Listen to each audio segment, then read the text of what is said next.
Hello and welcome YouTube. Welcome to 10E Productions with 10. I am 10, your host, obviously. In today's video, we're going to be exploring even more vehicles that I have discovered at various thrift stores. With that in mind, let's just jump to it.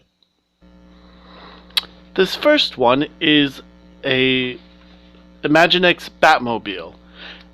In case you're wondering, I do happen to buy a lot of these stuff for my kids, which is why most of them are either Imaginext or, as you're going to soon discover, Star Wars based toys. This one is the Imaginext Batmobile. As you can see, it's got its bat signal on the front, well, symbol, sorry. As you can see there's a coin there that's actually launched by this button here. I'm not going to really shoot it. I believe you... it's going to be one of those. Hold on. There we go. The coin, by the way, is from the Power Rangers Megazord. It slots in. You can also use those plastic coins that you get for parties. I find that those actually fit perfectly in these contraptions too to shoot if you run out of the actual discs or coins that you can shoot with them. That being said, this also has, you can see the fake flame there. The wheels are pretty nice.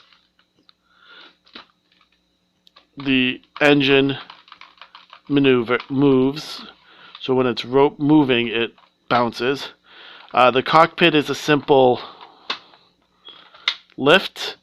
I have one of my son's other Imaginext toys in there. I can't seem to find any of his Batman. I have like 4 or 5 of them for him now. Well, he has 4 or 5 of them, but somehow they always get hidden when I really need to find them. They fit snugly. This one also has another little thing. There's a button right here. You press up, and the jet engine, and as you can see, that somehow triggers like a mechanism here, which makes the wheel and the engine move now, and it's just a simple click back down. But that's the Batmobile. I think it looks very clunky and not as sleek as, say, the one from the animated series, but it's an Imaginext, and I guess it serves its purpose. The next one is the Bat Plane, or a variant of one of the Bat Planes. This one has a little button here. When you hit it, its afterburners ignite even further. I'm trying to open its cockpit, sorry. Its cockpit opens. It's actually a very tight fit. Again, a non-Batman figurine in there. It even has like a little handle so you can fly it. And if you flip it over, you'll notice this trigger here. Well, that's because the coin slots in there. See? You can see it. I'm not going to shoot it at you, but you can hold it and push it forward and the coin will shoot. I like this one. I think I have 2 of them. I'm not sure. I could be mistaken, or I might have thought I bought the second one and gave it away, but these are actually really fun. My son plays with these and any of these Star Wars vehicles, the spaceships I get him, and they'll have mass battles and all that. He likes them. They're fun. Speaking of Star Wars vehicles, this is Kylo Ren's TIE Silencer from Galactic Heroes. If it was the 3.75 inch, you'd have little things that popped out here. And again, it would actually be sized for that. This one is an incomplete set. I had bought this. Well, sorry. My sister bought this for me, for my son. She's actually the one that found it. And It's actually a great find. The TIE Silencer is actually a prototype. Um, it features two laser cannons, two heavy laser cannons, a concussion missile launcher, and a proton torpedo launcher. And it uses stealth fields, shielding, hyperdrive, and it's got, I believe, actual life support as opposed to what the normal ties that you see that don't have life support. But this one, it's supposed to only have one pilot and that's it, no crew. This one somehow sits a second figure.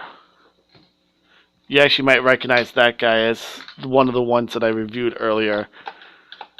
But Imaginext, this is the Galactic Heroes, but the Marvel and the Imaginext people fit in quite nicely as well. There's actually supposed to be a little gimmick that was supposed to be here with Kylo Ren. It was some kind of mounted missile launcher.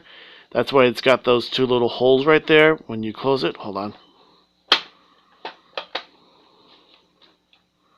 See? You can actually see the pilot's hand there. And the gimmick is you can actually pull out those missile launchers and have the character hold it and use them as a personal mounted missile launcher. But I like it. It actually looks pretty cool looking. I don't like Disney, but some of the ships they did design are pretty slick looking. This one is actually based off of a TIE Interceptor, which was the 4-laser one that you see in Return of the Jedi. It became the more prominent ship later on, more deadly and even faster than the normal TIE fighter. This also has some features from the advanced prototype that Darth Vader flew. Again, the canted wings, the shielding, and it also has like firepower similar to that of the TIE Defender, which you don't see, but it's a 3-winged TIE fighter that has 4 lasers, 2 ion cannons, 2 missile launchers with various payloads depending on the mission, a tractor beam, and shielding, and a hyperdrive system, by the way. But yep, that is the Galactic Hero TIE Silencer. The last one is a Naboo J-type star skiff.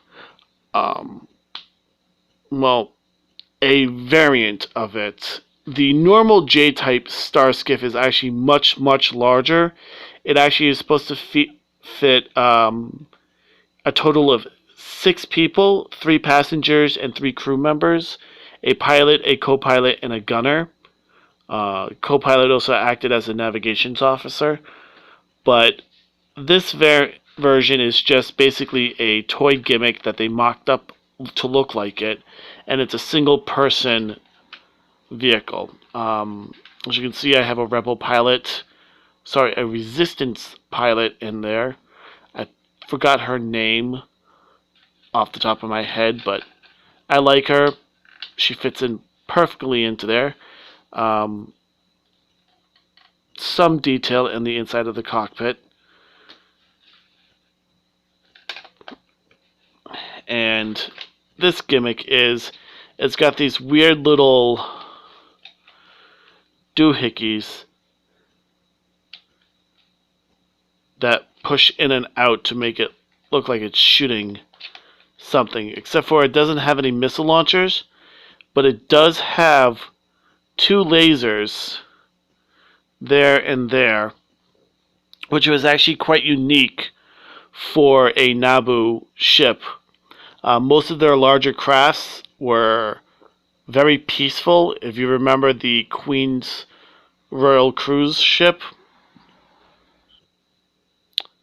this Royal Cruise ship, this is just actually the remains of one of those rocket ones that you actually put the rocket in and it shoots off. It was given to me a long time ago by a friend who knew I loved Star Wars. I've kept it since because it's really cool. But this one, as you remember, it had absolutely no weapons on it. And the Naboo starfighters, the N1 Nubian starfighter, the yellow ones, had only 2 lasers and a torpedo launcher on it. So they weren't really very powerful vessels. But this one was designed to have 2 lasers for basically emergencies. It is called the J-type Star Skiff. This one happened to have been a modified. It is 29.2 meters long and 49.3 meters wide. It's got a class 0.5 hyperdrive, which is actually a pretty fast hyperdrive. And it's got reinforced hull with chromium plating, and it's got shielding and a few other things, such as a sensor jamming system. It's basically used as a transport, but it also can be used as a refueling system for the Naboo starfighters. They would dock and refuel on it, which I actually found really cool. But yeah, those are the 4 vessels I found, and I really like them.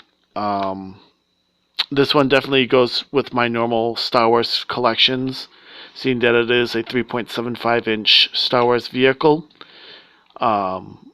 It came with an Anakin, and he had this awesome armor, a Theed armor, which was the capital of Naboo. But honestly, I couldn't find him, and the ones I found online, they're asking for like 15 plus bucks for one. So I just figured I'd put my own pilot in there and just put it on display. But yeah, it really does look like the bigger version. Normally the cockpit, by the way, the right there would be the hatch for entry. They would come out, and that's where they would enter and exit. And it's got different cabins. It's got actually a small medical bay and all that too. So it's pretty well equipped for a small vehicle. But anyways, I actually have to get going. I hope you enjoyed this video. If you did, please like and subscribe if you have not subscribed already.